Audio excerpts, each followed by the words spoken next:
children, how are you all? I hope that you all are fine and in good health. Today, I welcome you on our online class. Last class, what did we learn? We learned Sankhya, written by Kabir Das. We learned 4 dohas, isn't it? And I had already told you that you have to learn doha's meaning in Hindi only. The summary should be Hindi. So, what was the first one? पहला दोहा कौन सा था? ऐसी बानी बोली. इसका मतलब क्या था? हमें ऐसे वाणी बोलना चाहिए जिससे कि हमें और दूसरों को खुशी पहुंचे. और दूसरे का सारांश क्या था? इसमें बताते हैं कि हमारे मन के ईश्वर को हम इधर उधर खोजते हैं और हम नहीं जानते कि वे हमारे मन में है. एंड थर्ड वन, तीसरा कौन सा था?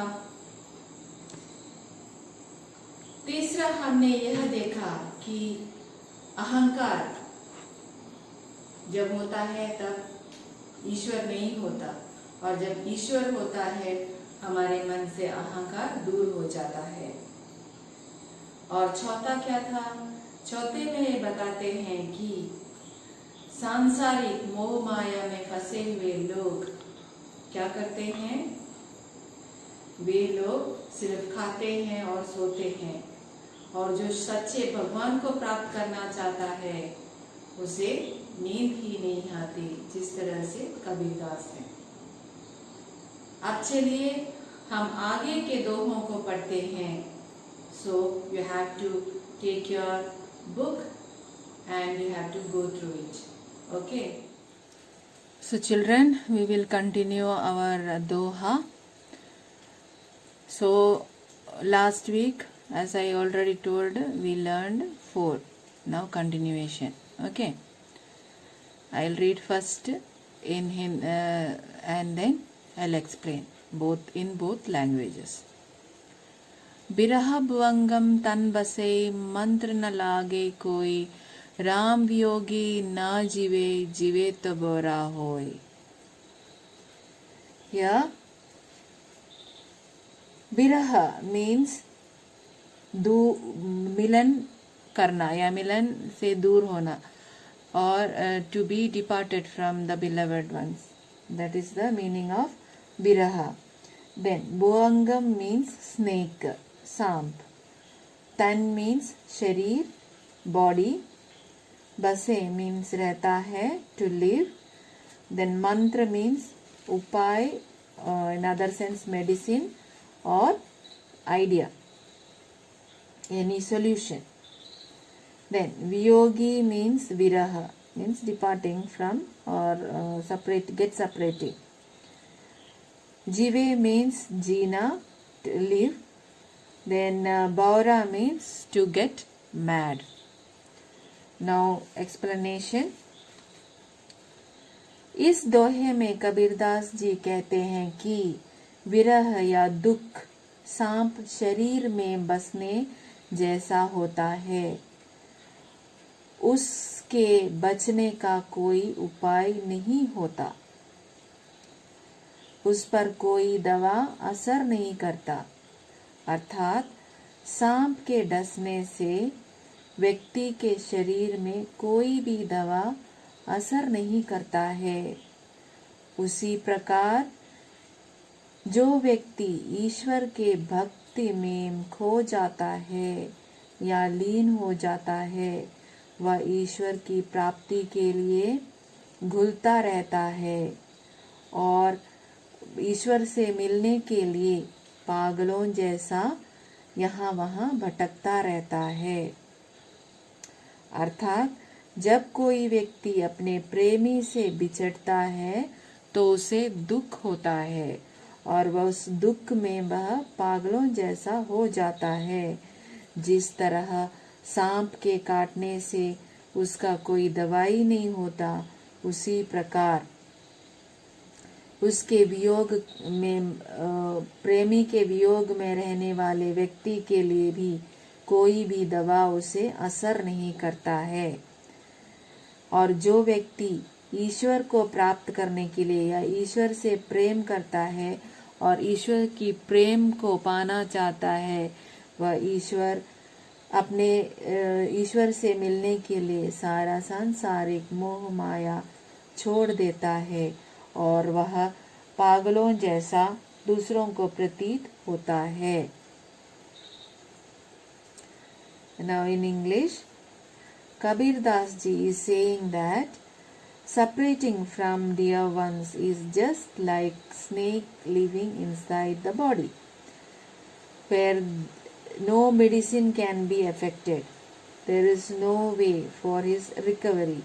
The same way, if a person is becoming a devotee of God and find God to be his redeemer, he will go in search of God, living everything in the world, or he will lead the worldly life.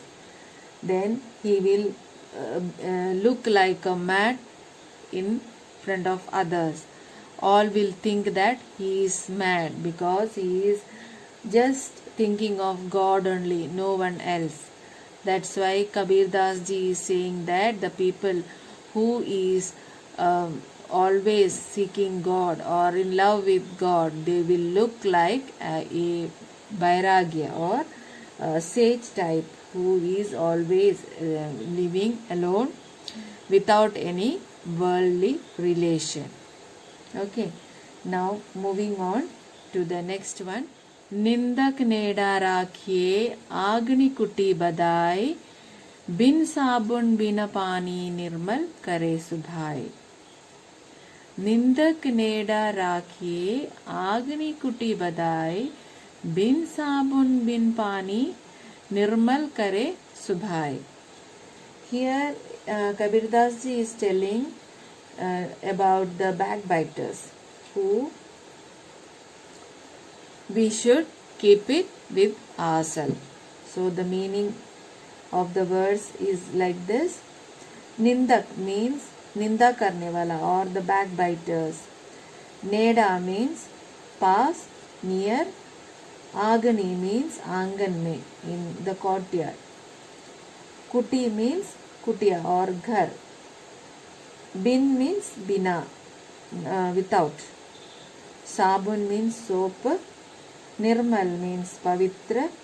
Swachh means साफ. Nirmal means स्वच्छ या साफ, pure. Subhai means स्वभाव or character. Now the meaning is like this. यहाँ कबीर दास जी कहते हैं कि निंदा करने वालों को अपने आंगन में घर बनाकर रखना चाहिए। वह बिना साबुन पानी के आपको साफ कर देगा। अर्थात जो निंदा करते हैं वे व्यक्ति हमारे पास रहने से उसकी निंदा भरी आवाज सुनकर या बातें सुनकर हम अपने आप को सुधार सकते हैं, हम निर्मल बन सकते हैं। Now in English, Kabir Das ji is saying that we should build a house for the backbiters. They will clean us without water and soap. Means, if we are keeping a backbiter with us, we can correct ourselves by listening to his backbiting words. Backbiters means the person who always tell false things or always find fault in us, like that person. If we are keeping them with us, by listening to them we can correct ourselves. Okay, so next one. पोती पड़ी पड़ी जग मुआ पंडित भया न कोई, एके आशीर पीव का पढ़े सो पंडित होय. Here Kabir is telling us about the knowledge that we are acquiring from God. Let us see. पोती पढ़ पढ़ जगमुआ पंडित भया न कोई, एक ही आशीर पीव का पढ़े सो पंडित होय. पोती means great books, big books, pustak. जग means संसार, world. मुआ means मर जाना और die. पंडित means ज्ञानी, the knowledgeable person. भया means हुआ. एके means एक, one. आशिर means अक्षर या one word or letter. पीव means प्रियतम. The meaning is like this. यहाँ पे कबीरदास जी कहते हैं कि बड़े बड़े ग्रंथ या बड़े बड़े पुस्तक को पढ़ लेने से संसार में कोई भी ज्ञानी नहीं बन सका है, परंतु जो व्यक्ति यदि ईश्वर का प्रेम का एक भी अक्षर पढ़ लेता है तो वह सच्चा ज्ञानी बन जाता है. अर्थात जो मनुष्य ईश्वर से सच्चा प्यार करता है, भक्ति रखता है, उसे ज्ञान अपने आप ही प्राप्त हो जाएगा. वह ज्ञान पुस्तक पढ़ने पर भी नहीं मिलता. Kabir Das ji is saying that no use of reading thick books. No one can acquire knowledge till now by reading big and thick books. But if you learn a single letter of God's love, you will acquire knowledge automatically. God will give knowledge to us automatically. Next one. हम घर जालया आपना लिया मुरादा हाथी, अब घर जालो तास का जे चले. This Kabir Das ji is telling us about the love and the devotion towards God and how he became when he got the love of God. He says, हम घर जालिया आपना लिया मुरादा हाथी, अब घर जालो तास को जे चले हमारे साथी.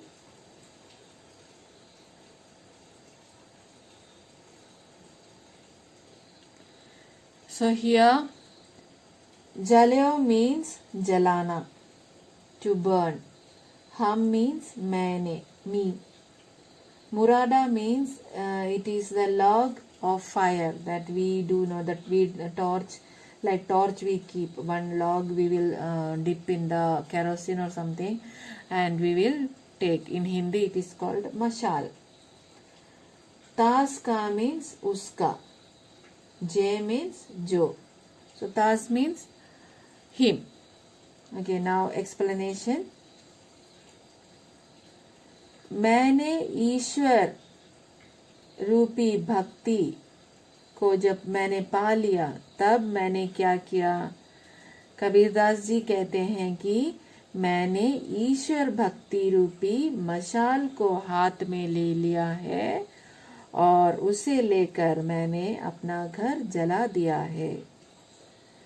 अर्थात जब ईश्वर की भक्ति में लीन हो जाता है तब कबीरदास जी अपने सांसारिक मोह माया को त्याग दिया है. और जो भी भक्त मेरे साथ भक्ति के मार्ग में चलना चाहता है, मैं उसका घर भी जला दूंगा. अर्थात उसे मन से मोह माया को मिटाने का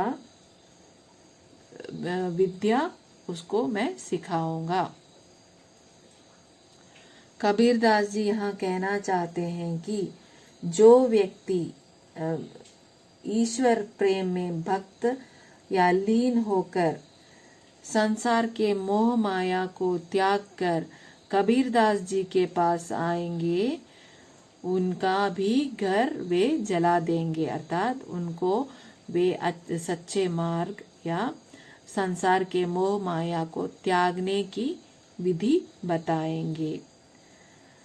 क्योंकि कबीरदास ने ही ईश्वर की प्राप्ति होने पर अपना ही घर जला दिया, यानी उन्होंने अपना घर बार त्याग दिया और ईश्वर के भक्ति में लीन हो गए, सांसारिक मोह माया को छोड़ दिया।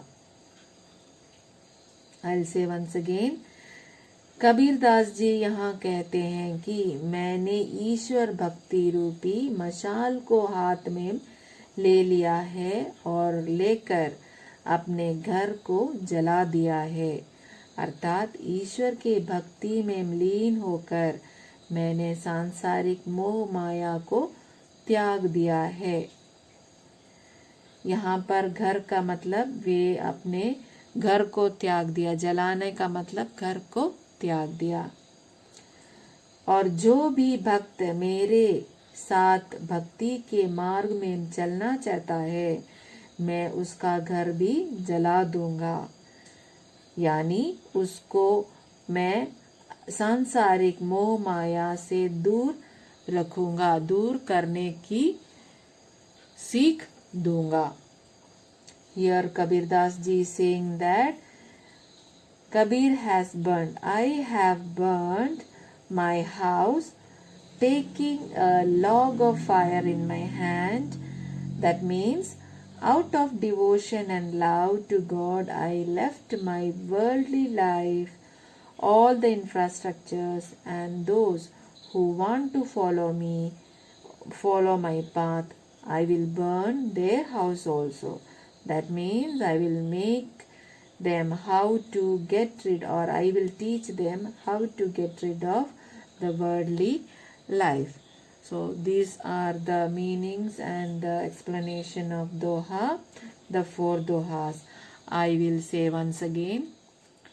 बिरह भुअंगम तन बसे मंत्र न लागे कोई, राम वियोगी ना जीवे जीवे तो बोरा होय। इस दोहे में कबीरदास जी कहते हैं कि विरह या दुख सांप शरीर में बसने जैसा होता है, उससे बचने का कोई उपाय नहीं होता, उस पर कोई भी दवा असर नहीं करता, अथवा सांप के डसने से व्यक्ति के शरीर में कोई दवा असर नहीं करता। उसी प्रकार व्यक्ति ईश्वर के भक्ति में खो जाता है या लीन हो जाता है, वह ईश्वर की प्राप्ति के लिए घुलता रहता है और ईश्वर से मिलने के लिए वह पागलों जैसा भटकता रहता है। कहने का तात्पर्य यह है कि जब कोई व्यक्ति अपने प्रेमी से बिछड़ने के गम में रहता है तो वह बहुत ही दुखी होता है और उस पर कोई भी दवा असर नहीं करता। जिस तरह से सांप मनुष्य के शरीर को काट ले तो उस काटे हुए विष, उससे लगे हुए विष का कोई दवा असर नहीं करता, उसी प्रकार जब ईश्वर के जो प्रेम में लीन हो जाते हैं या ईश्वर से प्रेम करने लगते हैं, वह व्यक्ति सांसारिक मोह माया को छोड़कर जीने लगता है और पागलों जैसा भटकने लगता है और लोगों को वह पागल सा प्रतीत होता है। नेक्स्ट वन, निंदक नेड़ा राखे आग्नि कुटी बदाए, बिन साबुन बिन पानी बिना निर्मल करे सुभाए। यहाँ पर कबीरदास जी कहते हैं कि निंदा करने वाले व्यक्ति को अपने आंगन में कुटी बनाकर या घर बनाकर रखना चाहिए, उसे अपने पास ही रखना चाहिए। वह बिना साबुन और पानी के आपको साफ कर देगा, अर्थात जो निंदा करने वाला होता है उसे अपने पास रखने से उसकी निंदा सुन सुनकर हम अपने स्वभाव को सुधार कर हम निर्मल बन सकते हैं। नेक्स्ट, पोती पड़ी पड़ी जग मुआ पंडित भया न कोई, एक ही आशिर पीव का पढ़े सो पंडित होई। इस दोहे में कबीरदास जी कहते हैं कि बड़े बड़े ग्रंथ या बड़े बड़े पुस्तक को पढ़कर इस संसार में कोई भी ज्ञानी नहीं बन सका है, परंतु जो व्यक्ति ईश्वर का प्रेम का एक अक्षर यदि पढ़ लेता है तो वह सच्चा ज्ञानी बन जाता है। अर्थात जो मनुष्य ईश्वर से सच्चा प्यार करता है, भक्ति करता है, उसे ज्ञान अपने आप ही प्राप्त होता है। वह ज्ञान या यह ज्ञान कोई भी मोटी पुस्तक पढ़ने पर नहीं मिलती। ईश्वर का ज्ञान सर्वोपरि होता है। नाउ द लास्ट दोहा, हम घर जालिया आपना लिया मुरादा हाथी, अब घर जालो तास का जे चले हमारे साथी। इस दोहे में कबीरदास जी ईश्वर भक्ति रूपी मशाल को हाथ में लेकर अपना घर जलाने की बात करते हैं। वे कहते हैं कि मैंने ईश्वर भक्ति रूपी मशाल को हाथ में लेकर अपना ही घर जला दिया है।